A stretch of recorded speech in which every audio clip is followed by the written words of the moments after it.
So within this particular slide, I just want us to sort of take the moment and pause and ask the question, what have we learnt in the last 25 years?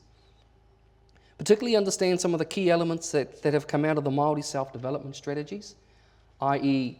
wharekura, kohanga reo, kura kaupapa. Okay, and then the other kind of subsequent question with it, are we making a genuine change with what we are doing with our approach to focus on literacy and numeracy? And one of the things I'm alluding to is that while yes, literacy and numeracy is hugely important for the underachievement of Māori, it's not the only thing. It is an important thing, let's be clear, but it's not the only thing. And when we talk around the self-development and some of the issues that have come out of a Māori space and place, it's around Māori to develop their own response to overcome the issues that are sitting within literacy and numeracy, in particular for Māori, which kind of takes us to the point to look at Kaupapa Maori. And it's around Māori literacy or literacy for Māori. And again, Māori literacy is a multifaceted construct. When you add the qualifier Māori, to understand literacy, it is clear there are at least two interpretations commonly used. Now, to understand whether it's Māori literacy or literacy for Māori, and the argument here is that if it's literacy for Māori, it is more focused on the people. So to understand the people is we have to go back to that point I made earlier around Kaupapa Maori.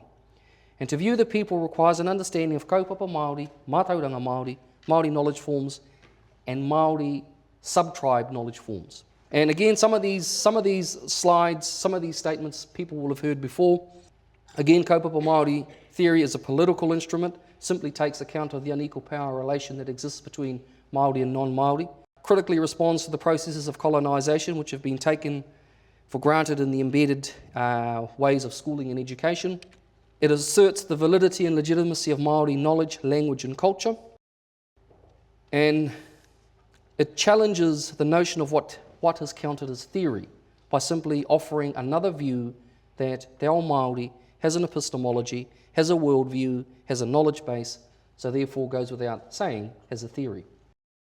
A key point just to mention here is that there's a false perception that could be drawn around Kaupapa Maori theory and that it's an attack on existing Crown or Pākehā initiatives.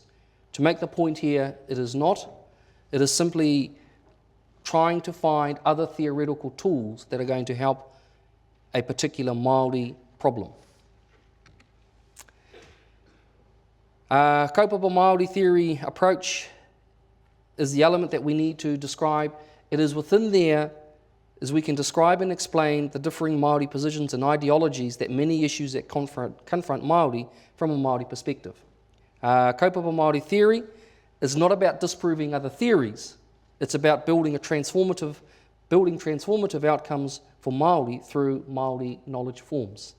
Just to make again a couple of key comments around in interpretation of these two things, Māori, Mātauranga Māori and Mātauranga Aiwi. Mātauranga Māori is just simply Māori knowledge.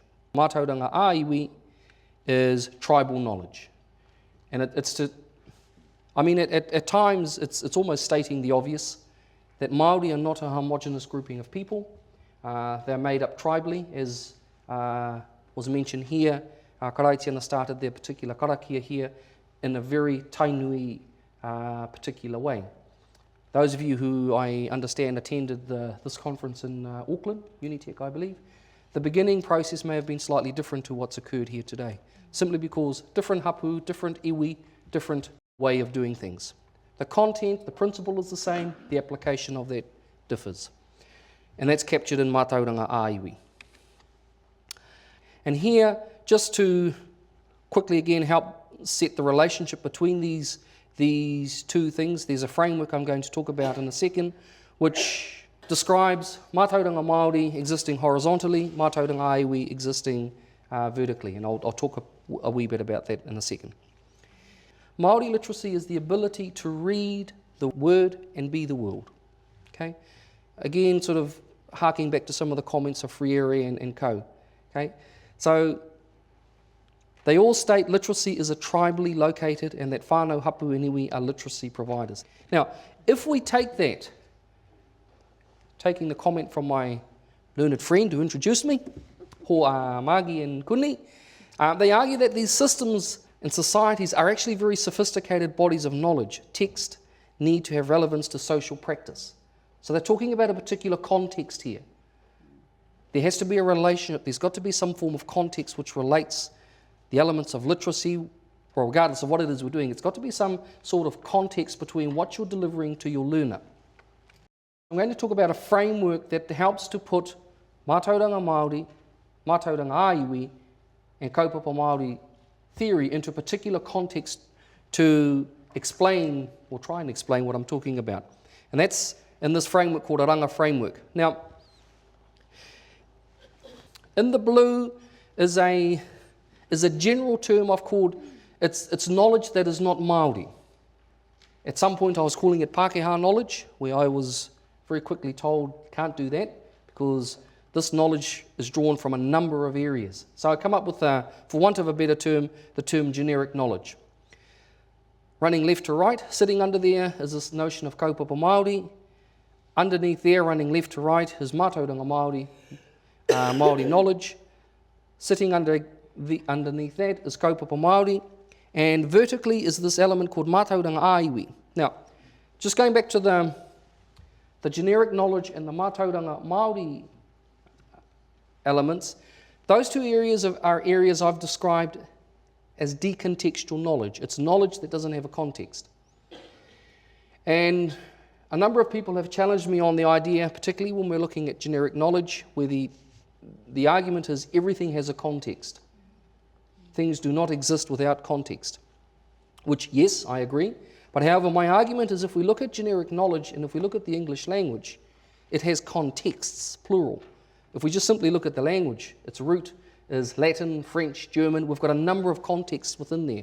And if we're trying to trace the understanding of where our terms come from, there are a number of places we've got to go to try and understand the English language. Then when we come down to mātauranga Māori, again the element I alluded to earlier around the karakia notion is Māori are not a homogenous grouping of people. We're an eclectic grouping of tribal entities. Now, the principles of what we do are fairly generic, principles and values. And let's, for example, the pōhiri process we went through this morning. Regardless of where you go within Māori, you will go through the pōhiri process. The intent of that pōhiri does not change. The application does. So, the pōhiri process you went through today here within Tainui, it fitted with a Tainui context. So my argument here is that there is no such thing as a Māori explanation, because that explanation does not sit with Māori. It sits with a tribal grouping of people. Because if we took the explanation of here, of how pōhiri went through, and then you took that and you took that to understand this is pōhiri regardless of where I go, we're falling into that horrible thing of hegemony. Taking a particular view from here and then just transposing it across every other Māori in the country, which has kind of tended to have been the history of how Māori have been treated.